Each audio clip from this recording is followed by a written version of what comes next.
मीठा मीठा है मेरे। इस माह में अल्लाह ने कुरान उतारा और जिसमें उतरी थी आसमान से किताब, उस महीने की बात करते हैं। आपसे दीन और दुनिया कायम सल्लल्लाहु अलैहि वसल्लम। हिंदुस्तान के अंदर जो चीजें मिलती हैं वो पूरी दुनिया में ढूंढ लीजिए, कहीं नहीं मिलेगी। भारत के सूफियान इकराम ने हर इंसान को जो बताया है वो सिर्फ हमारे भारत ने बताया है। मुझे हिंदुस्तान में पैदा किया तो जिसमें मेरा रब राजी है उसमें मैं भी राजी। या रसूल अल्लाह। देखिए शान रमजान रोजाना शाम 6 बजे, सुबह 4 बजे और दोपहर 1 बजे। या हबीब अल्लाह। बेड़ियां तोड़कर जो जमाने से लड़ा करता है, सुरखरू होता है उन्हीं का जमाल। सादगी व सच्चाई से की गई हो गर तदबीरें, अंजाम भी उसका दिलकश ही हुआ करता है। खवातीन की कोशिश, लगन, जज्बे व जद्दोजहद से कामयाबी तक के सफर को दर्शाता और दिखाता हमारा प्रोग्राम ख्वाब हमारे ताबीर भी हमारी देखना ना भूले। हर मंगल रात 9:30 बजे और बुध दिन में 1:30 बजे, सिर्फ दूरदर्शन उर्दू पर।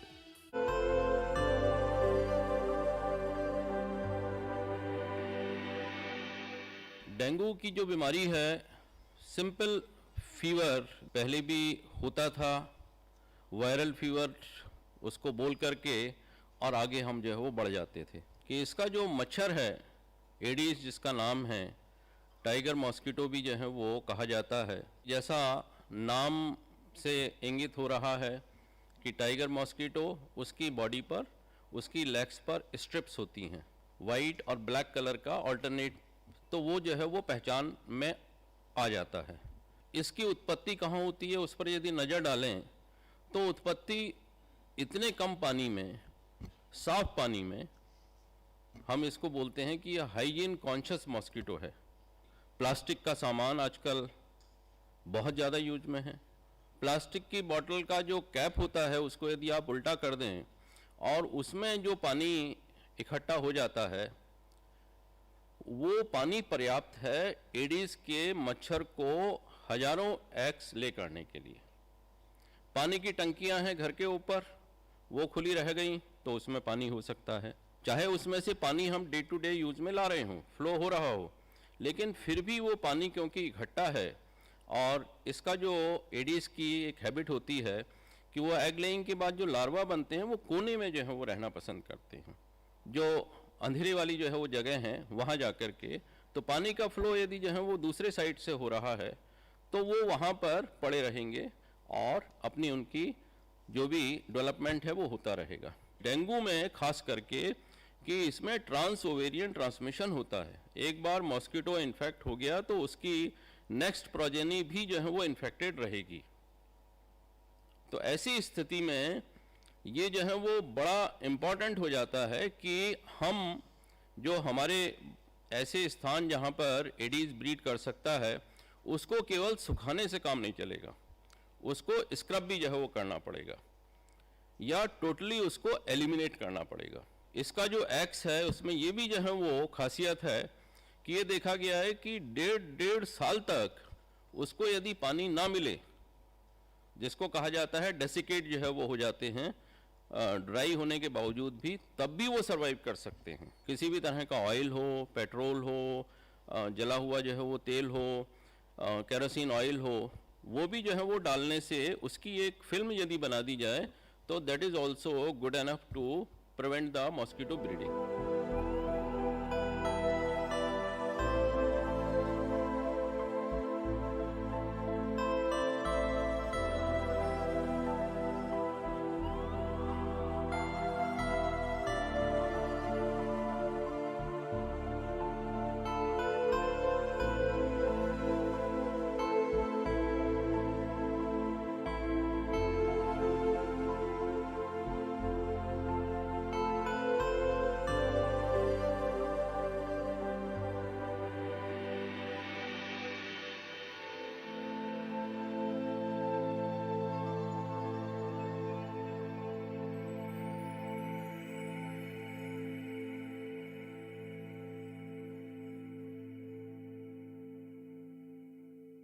सबसे बड़ी बात यह है कि जितना भी लोगों को बुखार हो रहा है, सारे लोगों को डेंगू बुखार नहीं है, और अगर डेंगू है भी उससे भी कोई परेशान होने की बात नहीं है, क्योंकि 99.9% लोग डेंगू वाले बिल्कुल बिना किसी दिक्कत के ठीक हो जाते हैं।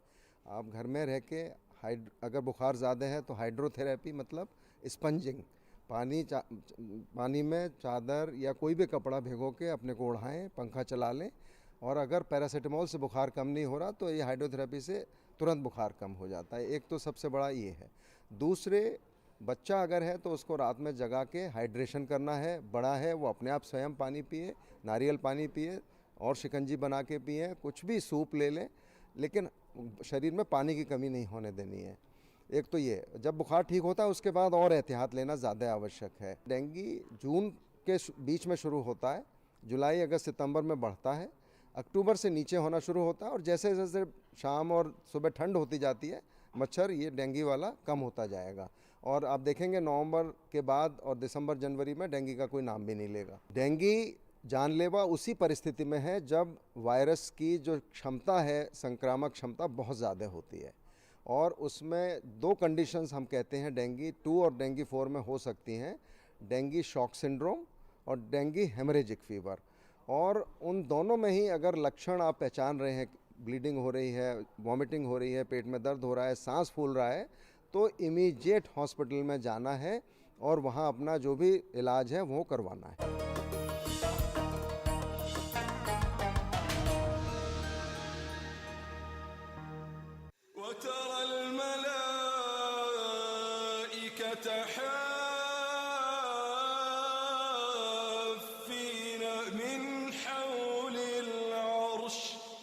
युसब्बिहून बिहम्दि रब्बिहिम वक़ुदिय बैनहुम बिलहक़्क़ वक़ील अल्हम्दुलिल्लाहि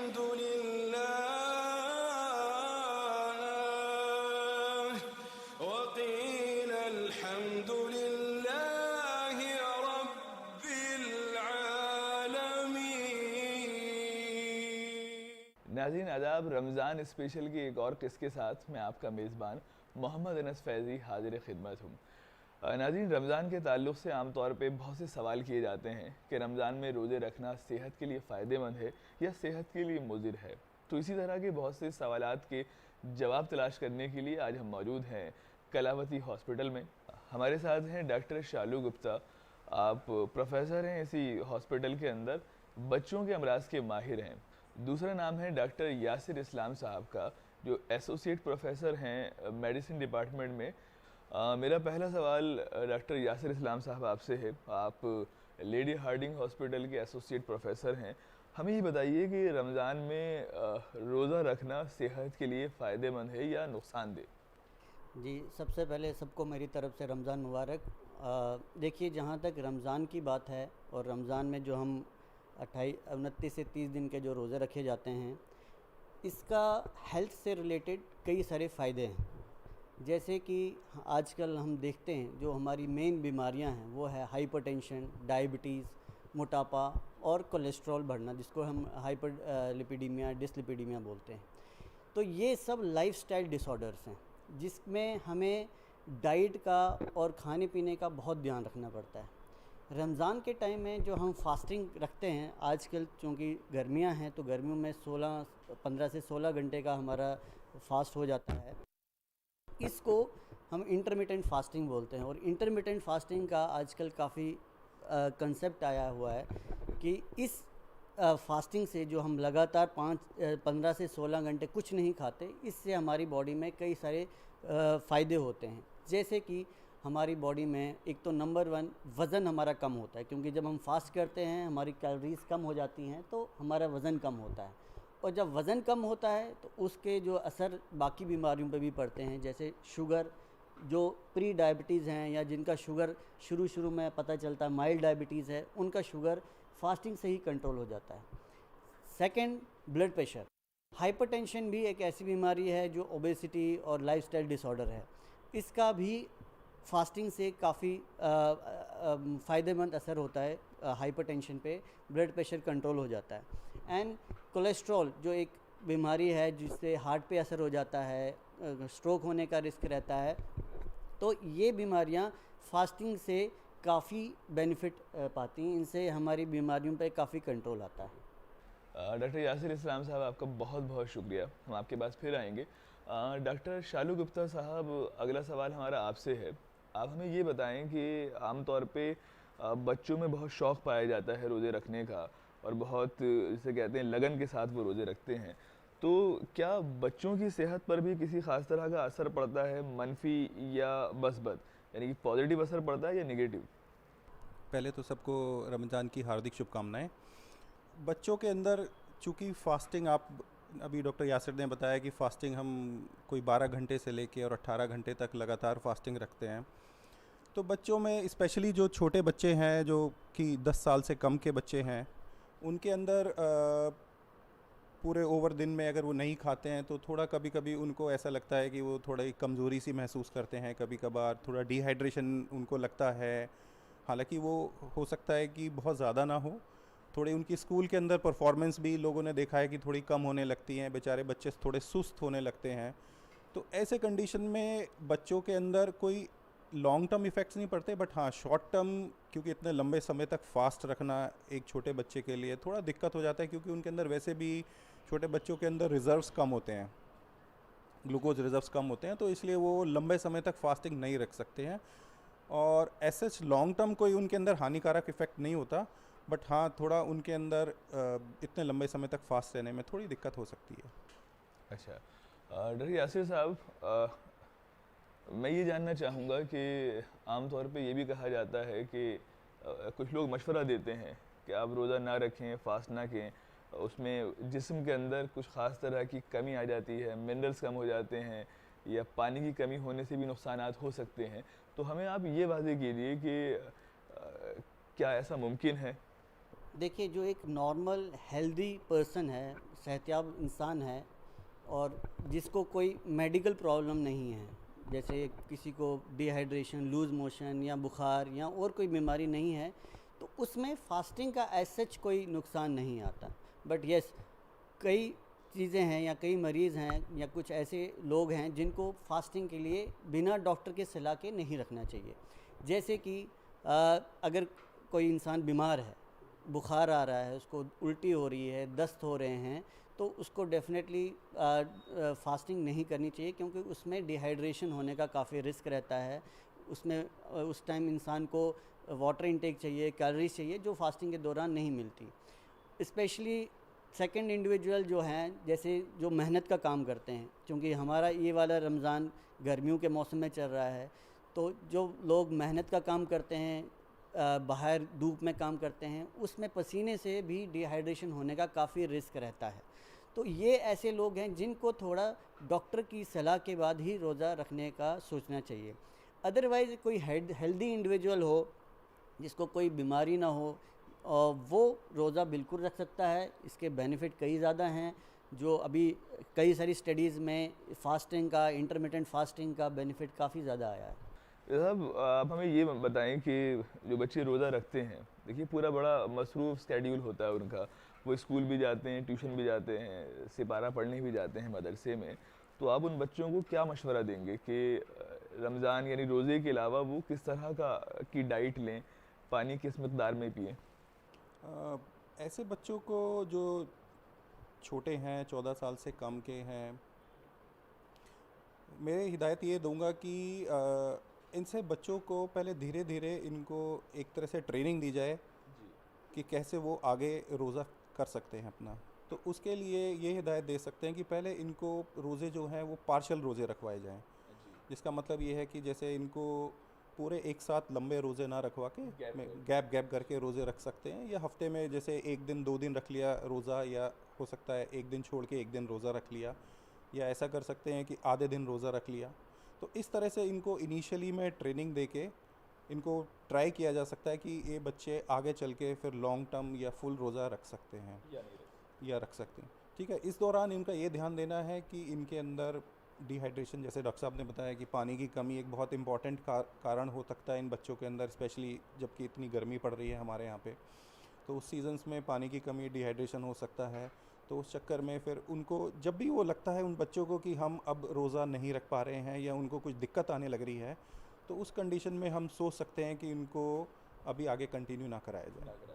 तो नाज़रीन, जैसा कि आप लोग करते हैं कि बच्चों को आराम आराम से, यानी उनको पहले चेक करें कि वो रोज़ा रख पा रहा है या नहीं रख पा रहा है, एक रोज़ा रखवाएं, उसके बाद कुछ गैप करें, फिर रोज़ा रखवाएं और उसके बाद जो डॉक्टर साहब ने आपको सलाह दी उस पर अमल कीजिए। डॉक्टर साहब, आप हमें बताएं कि आम तौर पे जो रोज़े का ताल्लुक़ है या फास्टिंग का ताल्लुक़ है वो कहीं ना कहीं मज़हब से जुड़ा होता है। तो हम आम तौर पे देखते हैं अपने माहौल के अंदर कि लोग जो है सिर्फ इस बुनियाद पे कि कोई भी बीमारी हो, रोज़ा रख लेंगे फ़ायदा हो जाएगा, यानी कोई भी हम धार्मिक काम कर लेंगे तो हमें उसका फ़ायदा होना ही होना है। तो हमारे समाज में आजकल कुछ आम बीमारियां हैं जिसमें से डायबिटिक एक आम बीमारी है।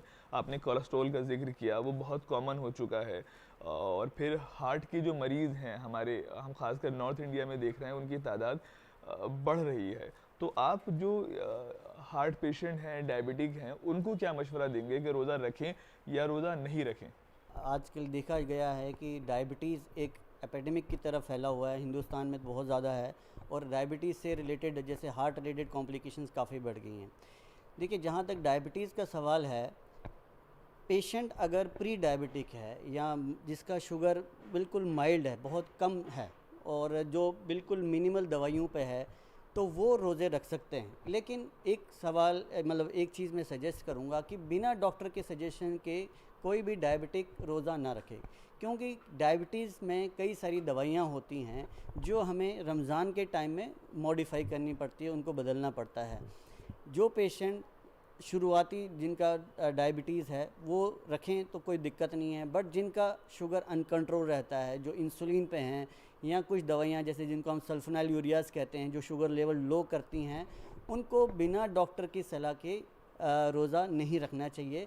क्योंकि अगर हमने इंसुलिन लगा दिया फिर हमने कुछ नहीं खाया तो शुगर लो होने का काफ़ी रिस्क रहता है, और लो होने से ज़्यादा नुकसान होता है क्योंकि वो इमीडिएटली नुकसान पता चल जाता है। जहाँ तक हार्ट रिलेटेड पेशेंट्स हैं, देखिए, अगर तो उनकी कई सारी दवाइयाँ चल रही होती हैं जो दिन में 3 बार भी होती हैं या एक टाइम भी होती हैं, तो वो डॉक्टर अगर उनको सजेस्ट करे कि हाँ आप ये दवाई सुबह शाम ले सकते हैं, दिन वाली स्किप कर सकते हैं, या आप फिट हैं फास्टिंग, देन तब वो रोज़ा रखें अपनी मर्ज़ी के। क्योंकि कई बार जैसे आपने कहा कि वो रिलीजियस बिलीफ ऐसा रख लेते हैं कि नहीं हमें रोज़ा रखेंगे तो बीमारी ठीक होगी।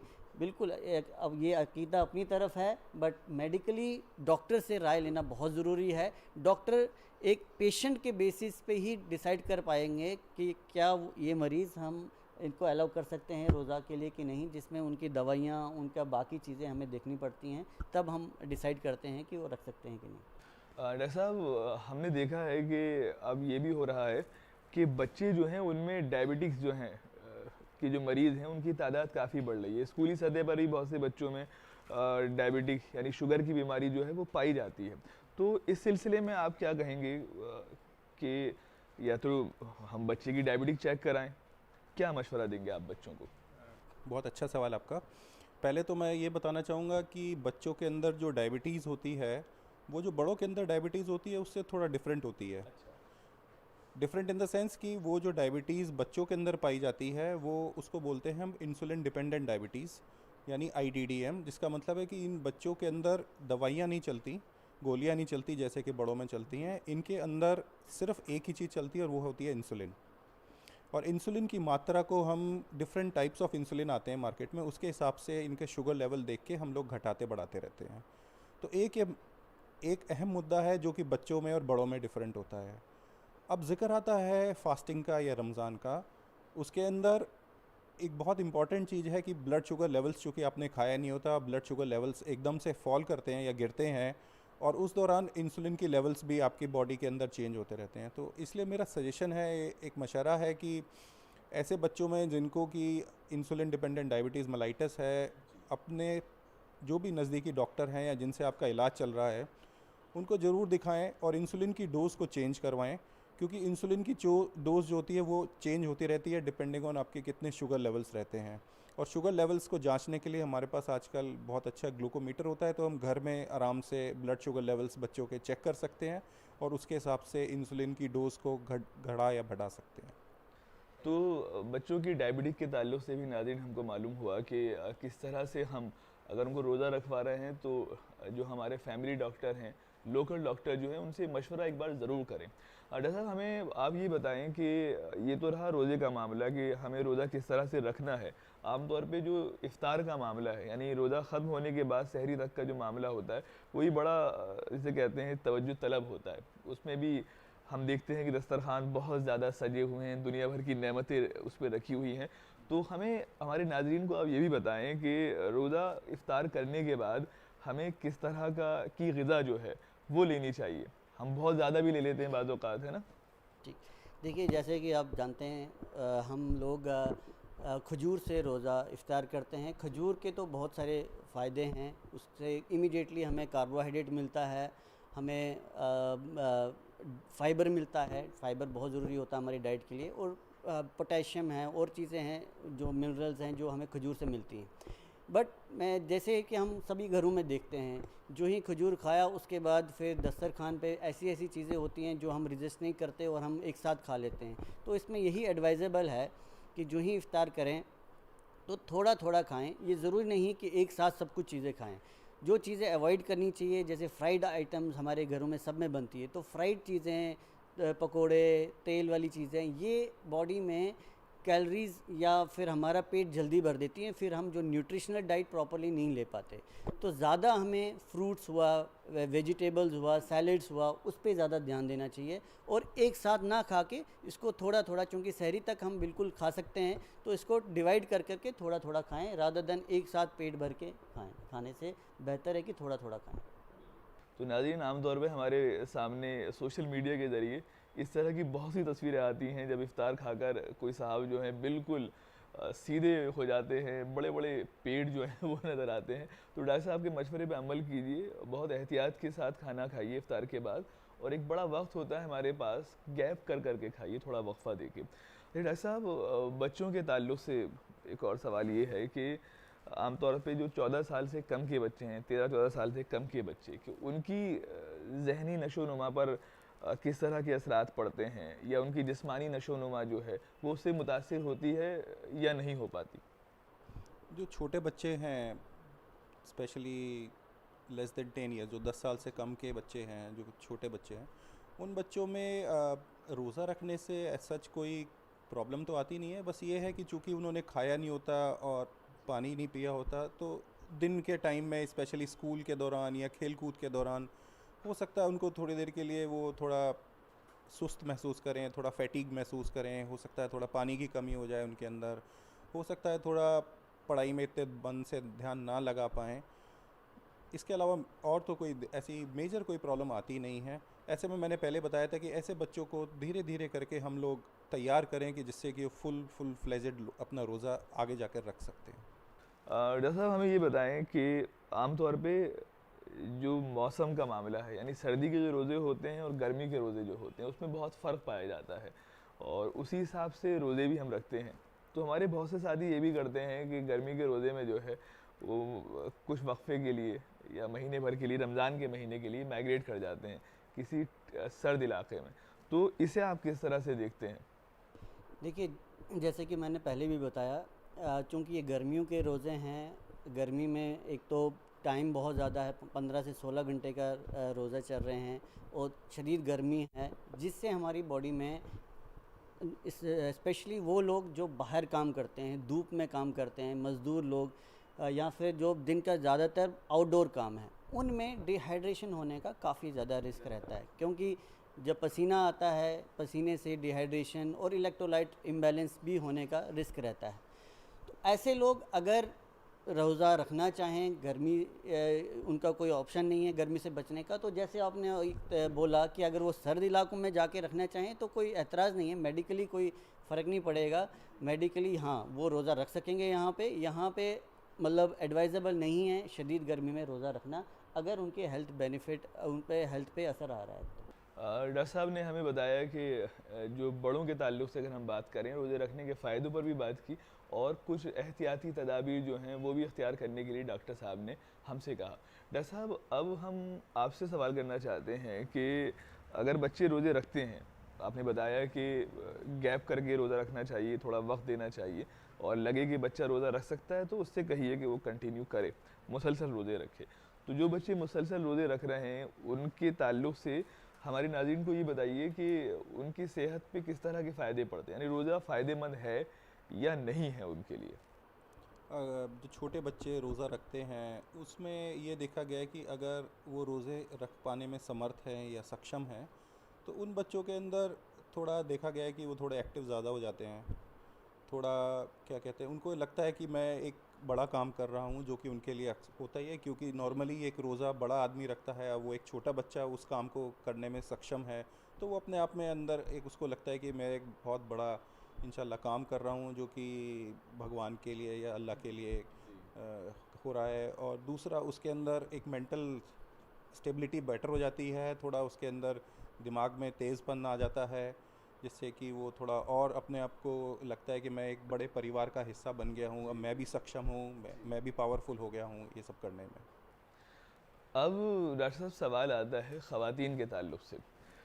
ख़वातीन की ज़िंदगी वैसे ही अगर हम देखें घरेलू ज़िंदगी बहुत जद्दोजहद वाली होती है। एक तो वो ख़वातीन जो हाउसवाइफ हैं, दूसरा वो ख़वातीन जो वर्किंग है, यानी कि अपनी घरेलू ज़िम्मेदारियों के अलावा उन्हें ऑफ़िस की जो ज़िम्मेदारियाँ हैं वो भी अदा करनी होती हैं। उनको आप क्या मशवरा देंगे? और उसके साथ साथ हमें ये भी बताएं जो ख़वातीन हामिला हैं यानी कि प्रेग्नेंट हैं, उन्हें रोज़ा रखना चाहिए या नहीं रखना चाहिए, क्योंकि उनके साथ दो ज़िंदगी का सवाल होता है, बच्चे की भी और माँ की भी। जैसे कि आपने विमेन की बात की, ख़वातीन की बात की, तो जैसा कि बेनिफिट मेन में देखा गया है वैसे ही वुमेन में भी फास्टिंग का बेनिफिट है। आपका वेट लॉस होता है, हाइपरटेंशन कंट्रोल होता है, डायबिटीज़ कंट्रोल होता है, कोलेस्ट्रॉल कम होता है। तो बेनिफिट दोनों मेन और वीमेन में सेम है। बट हाँ, जैसे कि मैंने कहा कि जो नुकसान, जैसे जो लोग रोज़ा नहीं रख सकते वो सेम मेन और वीमेन में सेम है। ख़वातीन में भी वैसे ही है, जैसे जो लोग जैसे बीमार हैं और बुखार है, लूज़ मोशन हो रहे हैं, उल्टियाँ हो रही हैं, जिनका शुगर अनकंट्रोल है, वो ख़वातीन भी अवॉइड करें रोज़ा रखना या अपने डॉक्टर से कंसल्ट करने के बाद ही रोज़ा रखें। प्रेग्नेंट लेडीज़ में तो खैर हमारे रिलीजन में भी इसमें छूट है, तो उनको तो रोज़ा अलाउड नहीं होता, क्योंकि एक तो उनको कैलोरीज़ चाहिए होती है, जो चूँकि उनको अपार्ट फ्रॉम जो अपनी कैलोरीज़ के अलावा बच्चे के लिए भी चाहिए, तो उनको रोज़ा रखना एडवाइजेबल नहीं है। अगर हम बात करें मर्द की तो ख़वातीन का ज़िक्र साथ साथ होता है, तो बच्चों में भी अगर हम बात करें, हालांकि आप हमें बता चुके हैं बच्चों के ताल्लुक़ से, क्या ख़ास फ़र्क होता है बच्चियों में और बच्चों में, यानी लड़की और लड़की की जो सेहत है उसमें फ़र्क होता है या नहीं होता? प्यूबर्टी से पहले के हम बच्चों की बात करें या यौनावस्था अटेन करने से पहले की बच्चों की बात करें, 14 साल से कम के बच्चों की, 12-13 साल से कम के बच्चों की, तो लड़के और लड़कियों में बहुत खासा फ़र्क होता नहीं है। ऑलमोस्ट दोनों बराबर ही होते हैं, सब कुछ उनके अंदर सेम ही होता है, ऐसे कोई ख़ास डिफरेंस नहीं होता दोनों में। अच्छा साहब, ये तो मसला रहा हामिला ख़वातीन का, बेहतर यही है कि रोज़े वो ना रखें, क्योंकि उनके साथ जो है एक और ज़िंदगी उनसे वाबस्ता होती है। हमें बताएं कि जो माएँ, जो ख़वातीन जो हैं, जो बच्चों को दूध पिलाती हैं, तो ये भी एक बड़ा मसला है कि उन्हें ज़्यादा प्रोटीन, ज़्यादा तवानाई वाली ग़िज़ा जो है लेनी होती है, चूँकि बच्चों का सवाल होता है। तो आप क्या मशवरा देंगे कि जो माएँ दूध पिला रही हैं बच्चों को, वो रोज़ा रखें या रोज़ा नहीं रखें? देखिए, वही चीज़ इसके भी सामने निकल के आती है कि जो माएँ बच्चों को दूध पिलाती हैं उनको कैलोरीज़ की ज़रूरत है, उनको प्रोटीन्स की ज़रूरत है, और सबसे ज़्यादा उनको लिक्विड्स, तरल पदार्थ, वाटर की ज़रूरत है, जिससे कि उनके कॉन्स्टेंटली या उनको लगातार 24 घंटे ब्रेस्ट मिल्क आता रहे। तो उस कंडीशन में ये ज़रूरी रहेगा कि वो जो मदर माँ को बच्चों को दूध पिला रही हैं वो रोज़ा ना रखें, जिससे कि उनको बच्चे को उसकी वजह से कोई दिक्कत ना आए। जैसा आमतौर पर देखा गया है, जो हमारे उम्र दराज हमारे बड़े हैं वो ज़्यादा धार्मिक होते रहते हैं, ज़्यादा मजहबी हो जाते हैं अपनी आखिरी उम्र में, तो उस वक्त आप मुझे बताइए कि उस उम्र में रोज़ा रखना किस तरह का है, फ़ायदेमंद है, नुकसानदेह? आप क्या मशवरा देंगे बुज़ुर्गों को कि वो रोज़ा रखें या रोज़ा ना रखें? देखिए, जो बुज़ुर्ग सेहतियाब हैं, जिनको कोई बीमारी नहीं है, जो बिल्कुल हेल्दी, जिसको हम एल्डरली बोलते हैं, जो चलते फिरते हैं, अपना डेली रूटीन फॉलो करते हैं, तो उनको रोज़ा रखने में कोई दिक्कत नहीं है। हाँ, अगर जो बुज़ुर्ग ज़ईफ़ हैं, मतलब बीमार हैं, कोई बीमारियां हैं उनको, जैसे शुगर है या और कोई बीमारी, या वो चल फिर नहीं रहे हैं, और या इनको बहुत ज़्यादा कमज़ोरी है कि वो बिल्कुल पलंग पे ही लेटे हुए हैं, तो उनको डेफ़िनेटली रोज़ा नहीं रखना चाहिए, या अगर रखना भी हो तो डॉक्टर की सलाह के बिना नहीं रखना चाहिए।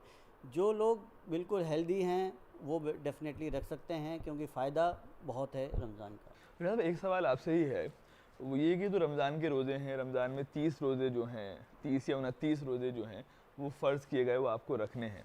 आपने बहुत सी बातें की कि किन हालात में रखना चाहिए, किन में नहीं रखना चाहिए। हमें ये बताइए कि रमज़ान के अलावा बाकी जो 11 महीने हैं, आप क्या मशवरा देंगे कि इन महीनों में भी 1 या 2 रोज़ा हर महीने आप रखना पसंद करेंगे, या रखना चाहिए या नहीं रखना चाहिए? देखिए, इस बारे में एक चीज़ बताना चाहता हूँ मैं आपको। ये रमज़ान तो हमारे लिए फ़र्ज़ है, हमें तो रखना ही रखना है, लेकिन हेल्थ पॉइंट ऑफ व्यू से या हेल्थ बेनिफिट, आप पूरे साल अगर इंटरमिटेंट फास्टिंग करें, जैसे हफ्ते में 2 दिन रोज़ा रखा या महीने में 3-4 दिन रखा, उसका बहुत ज़्यादा फ़ायदा है। हेल्थ बेनिफिट तो आप पूरे साल में, या पूरे साल तो नहीं रख सकते, तो आप हफ्ते में 2 दिन रोज़ा रखें या महीने में 2-3 दिन रोज़ा रखें।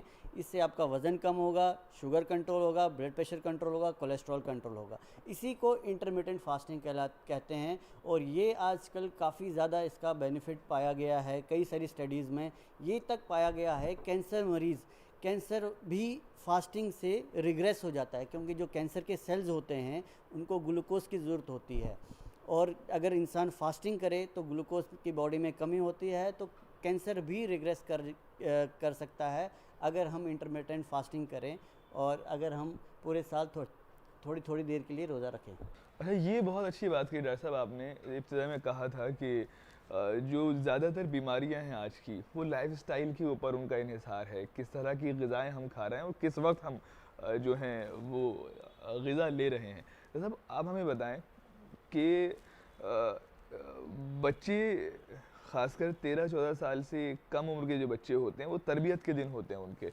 वो सीख रहे होते हैं चीज़ों को, तो आप क्या मशवरा देंगे पेरेंट्स को भी, बच्चों को भी, कि जो उनकी फ़ूड हैबिट्स हैं, जो उनकी ग़िज़ा है, आजकल बच्चे फ़ास्ट फूड बहुत लेते हैं, मोमोज़ लेते हैं, मैगी और चाउमीन वगैरह बहुत पसंद करते हैं, तो आप क्या उनको स्केड्यूल, किस तरह का तरीका बताएंगे कि वो उस तरीके से खाना खाएँ दिन में, ताकि उनकी आने वाली ज़िंदगी जो है वो बहुत ज़्यादा सेहतमंद हो? कि आजकल काफ़ी बच्चे ये फ़ास्ट फूड से बहुत ज़्यादा एडिक्टिव हो गए हैं, ख़ास तौर से ये चाउमीन, पिज़्ज़ा जैसा आपने बताया। ये ऐसी जो जितने भी चीज़ें हैं, ये बच्चे की सेहत के लिए अच्छी नहीं होती हैं। टेम्परेरीली उस बच्चे को थोड़ा अच्छा लग सकता है, क्योंकि स्वाद में बहुत अच्छे होते हैं, तो उसको बहुत अच्छा लगता है, लेकिन अगर देखा जाए सेहत पॉइंट ऑफ व्यू से, तो जितने भी फ़ास्ट फूड आइटम्स हैं ये अवॉइड करने चाहिए, बच्चों को नहीं देने चाहिए, और हमें ज़्यादा से ज़्यादा बच्चों को नेचुरल चीज़ें जो होती हैं उनके सेवन के बारे में उनको बताया जाए, जैसे कि साग सब्ज़ी हो गए, हमारे फल हो गए, दूध फलाहार हो गया। तो जो नेचुरल चीज़ें हैं, जितना ज़्यादा हम नेचर के नज़दीक रहेंगे, उतनी ज़्यादा हमारे लिए फ़ायदेमंद रहेगी। डॉक्टर साहब, चूँकि आपने जिक्र किया था इब्तिदा में कि हमारी फूड हैबिट्स जो हैं, ज़्यादातर बीमारियां जो हैं लाइफस्टाइल वाली हैं, तो रमज़ान में तो हमें मालूम ही है पूरा स्केड्यूल जो है बदल जाता है।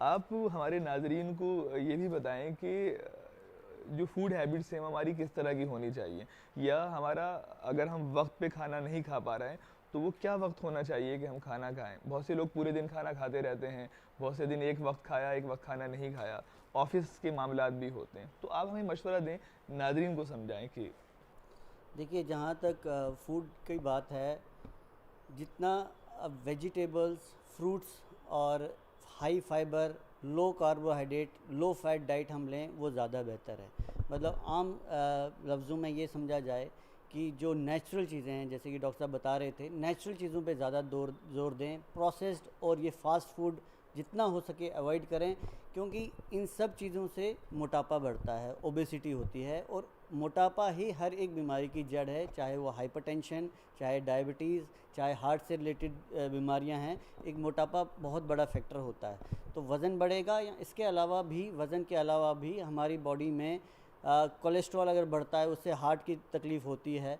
तो हेल्दी डाइट लेना बहुत ज़रूरी है। हमारी डाइट में फाइबर, ज़्यादा होना चाहिए, कम्प्लेक्स कार्बोहाइड्रेट ज़्यादा होने चाहिए, प्रोटीन ज़्यादा होने चाहिए, फैट्स कम होने चाहिए और सिंपल कार्बोहाइड्रेट्स कम होने चाहिए। तो नाज़रीन, हमने आज के इस प्रोग्राम में कोशिश की ये जानने की कि रमज़ान के तिब्बी फ़वाइद क्या हैं। बहुत सी गलतफ़हमियाँ जो हैं आम तौर पे समाज में लोगों के जहन में रहती हैं कि रोज़े रखने के ये नुकसानात हैं, ऐसा ऐसा हो सकता है या ऐसे फ़ायदे हैं। उन तमाम गलतफ़हमियों से हमने पर्दा हटाने की कोशिश की। तो हम उम्मीद करते हैं कि आप हमारा ये प्रोग्राम देखेंगे, पसंद भी करेंगे और साथ साथ आपके जो तासुरात हैं दूरदर्शन उर्दू के ताल्लुक़ से, इस प्रोग्राम के ताल्लुक़ से, उनका भी जो है आप उनका इजहार करेंगे। तो हमें इंतज़ार रहेगा। फ़िलहाल आज के इस प्रोग्राम में अपने मेज़बान मोहम्मद अनस फैज़ी को दीजिए इजाज़त, फिर होगी मुलाकात। खुदा हाफिज़।